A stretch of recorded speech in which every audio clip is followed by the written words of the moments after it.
Hello, my beautiful people. Welcome again to the Blac Moment. I am your host, Cornelius Kayode. You call me the Black Shrec. With me today, I have the CEO of Douala Fabrics and Douala Foundation, Mr. Kobina Otchere. Mr. Kobina. Yo, Blac Shrec. Yeah, you know what the Black Shrec actually stands for, right? No, actually, I don't think you explained it to me. Yeah. Actually, the Black Shrec came from the movie Shrek itself. I think I saw the movie and I loved the movie. I got to love the character Shrek. Yeah. I saw Shrek in a way that I think a lot of people did not see Shrek, and I started thinking to myself that this is me. This is me, because as a child, a lot of time I was really misunderstood. Yeah.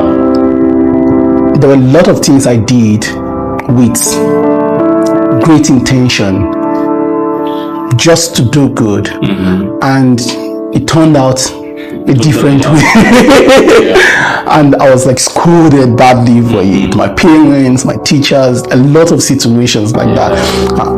Sometimes it's just me trying to like protect another kid from bullying and stuff like that, and it's turned out in the negative form.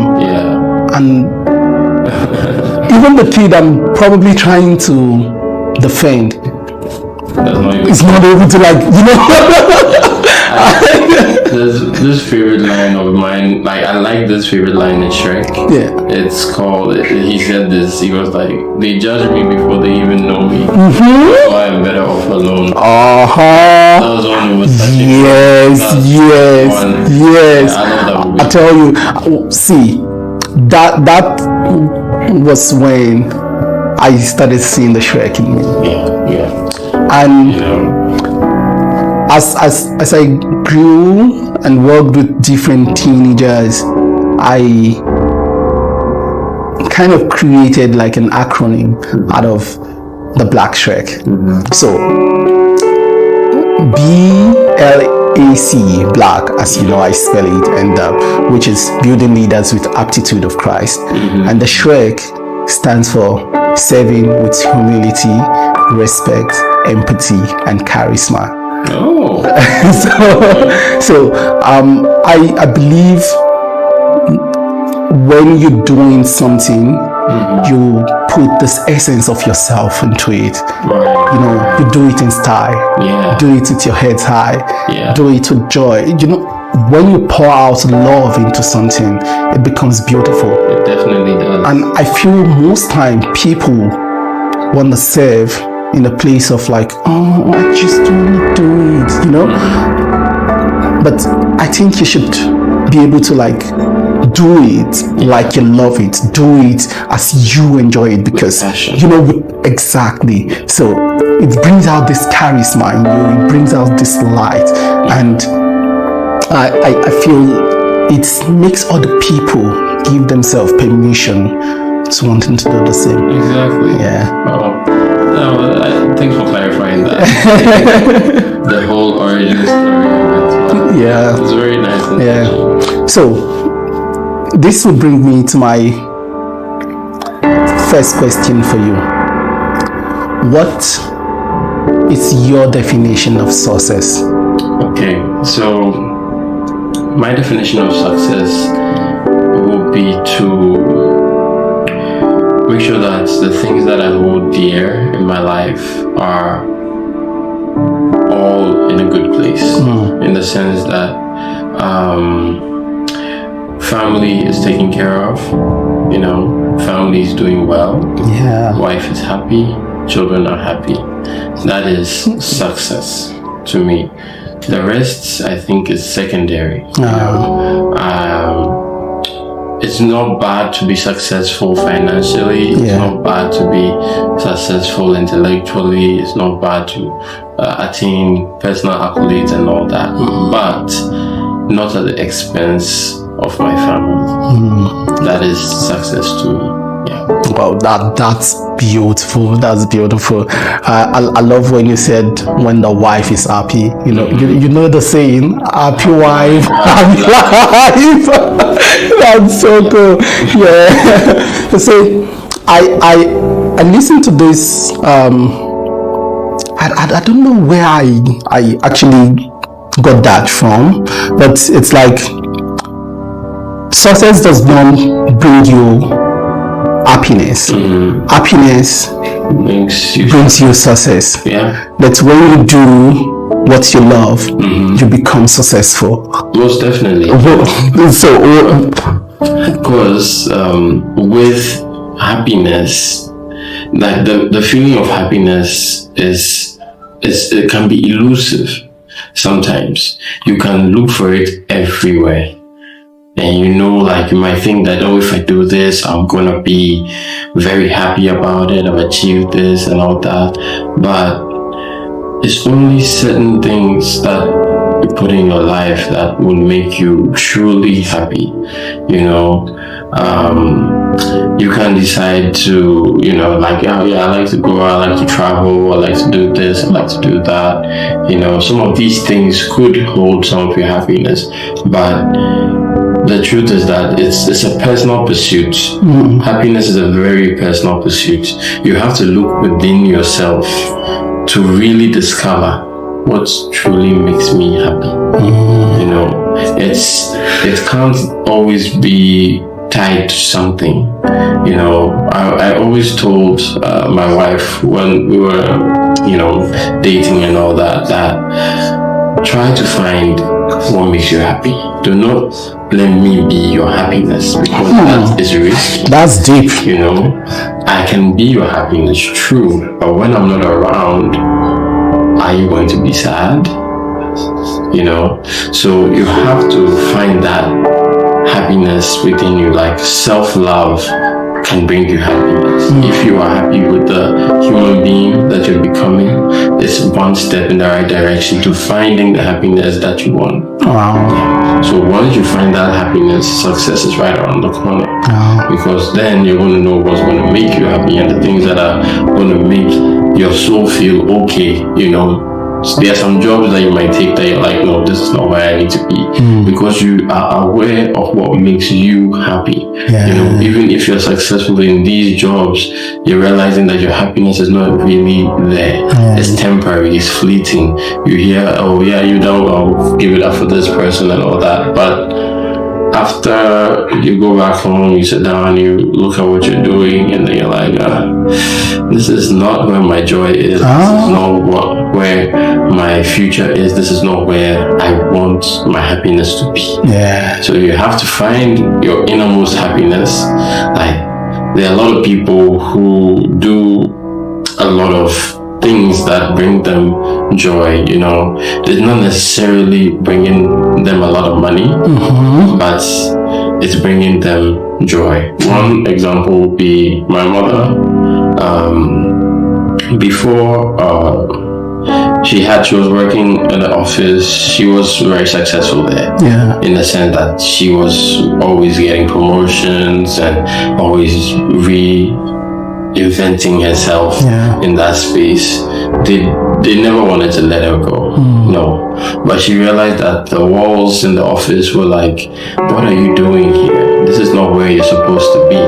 Like things, spiritual things, like not necessarily spiritual in the sense of like evil or voodoo or anything like that, no. But her spirit was not feeling right in that place.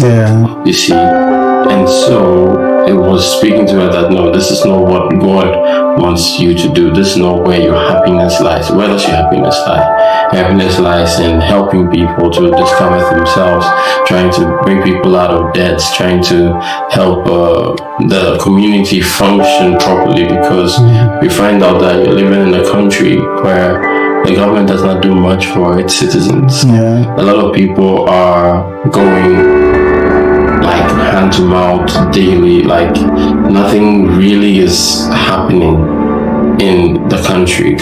And so with that thought in her mind, she was like, no, I need to come out of this.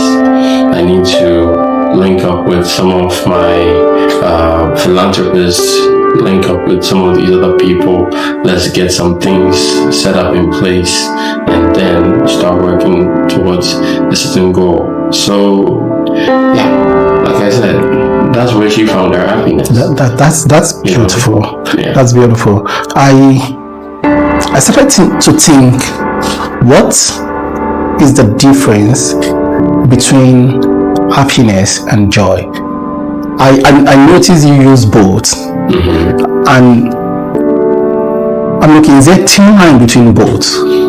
I think there is joy in happiness. You see, so happiness is, I think, a more fulfilling joy. Does that make sense? The way I'm using it is, without happiness, you won't find joy. You see, joy comes with happiness. They roll hand in hand. Or you might find joy in certain things, but you might not necessarily be happy with it.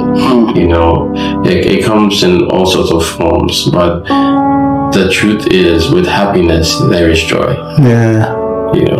Always. I keep thinking within me that is happiness a short time thing and joy a long time thing, or is joy a short term thing and happiness a long term thing? Because I've seen the movie The Pursuit of Happiness, and I've read the book from Dalai Lama, The Book of Joy, and I think about this too. Yes, both are positive emotions, but what should we strive more for? Should we strive more for happiness, or should we strive more for joy?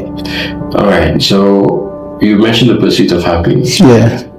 If you watch the movie, you'll notice that it's not all doom and gloom. There are moments of joy within there, but it's a pursuit of happiness. You are trying to find happiness, but along the way of happiness, you have little joys where you and your son are bonding and enjoying and experiencing life together.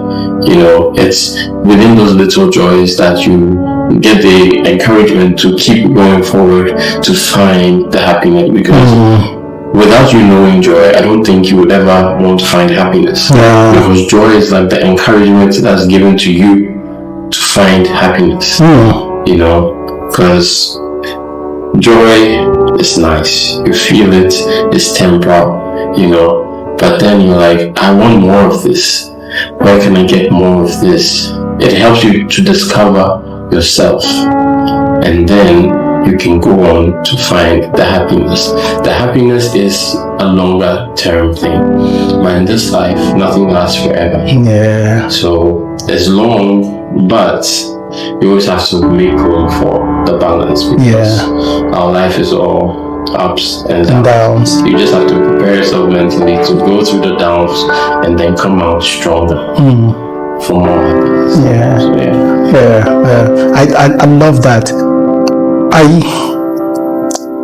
Within every single thing I do, I feel like it brings me joy. Every single day I wake up with this mindset of gratitude, just pursuing life in this space of gratitude.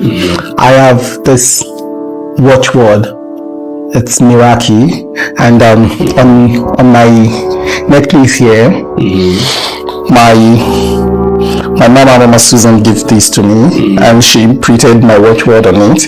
It's Meraki, Miraki. It's a Greek word that means putting an essence of you into what you do. And for me, I find joy when I do this. Whenever Cornelius, the Black Shrec, is involved in anything, he's putting everything into it. And this is kind of like my core value in a way. Just leading with heart. Yeah. That's my core value. What are your core values? Right. Well, wow, that's a very powerful one that you had there. The miracle, putting yourself into everything that you do, or a bit of yourself. It's a very powerful thing that you just said, and I applaud you for that. Thank you. You inspire me a lot. Thank you, Uncle. Put that out there. My core values, right now, I believe, is determination. Determination is one of the things that I've held on to throughout my entire life. It's very rare for me to lose hope. Yes, I can get depressed, but I would never lose hope, because hope is all I have. So with that hope that I have, I'm always determined to aim for the next thing. No matter how low I fall, no matter how bad it gets, the determination and the hope I have is one thing that keeps me going. So determination is one major core value that I hold. Another thing is integrity. You cannot lose integrity in this life. What you stand for should be what you stand for. Yeah. No matter how big or glossy something may look, your core values, the things that you hold dear, the standards that you've kept for yourself throughout your entire life, do not betray it for anything at all. Some people may say there's a price for everybody. If the price means I am giving up some of the standards I've set for myself, to corrupt myself because of a price tag, I prefer to die than to harm my integrity. So integrity is something that I hold very dear. So with determination and integrity, I believe that I can move things that may seem immovable. I can change things. I can make sure that my life is going in a direction or in a path that I envision for it to be. Things may look hard or bleak in the moment, but with this life, I know that it swings. Yeah. There's always a change in tide. This too shall pass. Exactly. And you always have to be on the lookout to see and identify the opportunities now about to open. What do I have ready? Yeah. Am I ready to get in there and take advantage of this opportunity that I foresaw was about to happen? And with that, add my determination and integrity, attack it, and get what I have to get out. That's beautiful. That's beautiful. I think about this when you're talking about integrity. All men are fallible. What do those words mean to you? Well, the truth is, all men are fallible, and no matter how much you might think you might have it under control, there's always something out there that will get you. But our fallibility does not necessarily mean that if you get down, or if you're knocked down by something, or if you fail at something, or if you fall at something, does not mean that you stay down there. Our fallibility helps us to learn lessons, understand? It's more like a trial for us.